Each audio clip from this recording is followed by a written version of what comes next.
Vraag jij je ook wel eens af, wat gebeurt mij allemaal hier? Ja, het gaat wel echt de goede kant op nu. Ja. Dus ik ben tevreden. Ik bedoel, als je Oetal uit de spits verdrijft. Nee, Oetie, dat is nog steeds nummer 1, dus dat is ook geen discussie waard. Nee. Nee, dat kan ik me voorstellen ook. Maar toch is het wel lekker om nu een langere invalbeurt te maken dan wat je voorheen gedaan hebt, denk ik, of niet?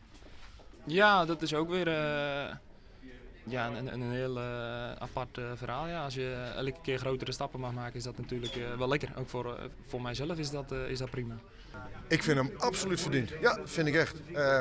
Ik vind niet dat we altijd het helemaal onder controle hadden of dominant konden zijn in de wedstrijd zoals tegen Vitesse, PEC Zwolle, Feyenoord tweede helft.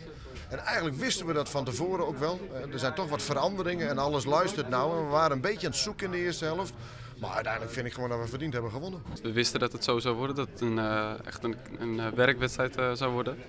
En ja, in het begin is het een beetje lastig welke kant het opvalt. Maar ik denk dat wij uiteindelijk wel de betere ploeg waren. Je gaat waarschijnlijk Martin de Roon ga je missen. Hè? Hoe is het nou met Leren, die valt weg. Komt Joey weer terug. Je hebt allerlei vragen.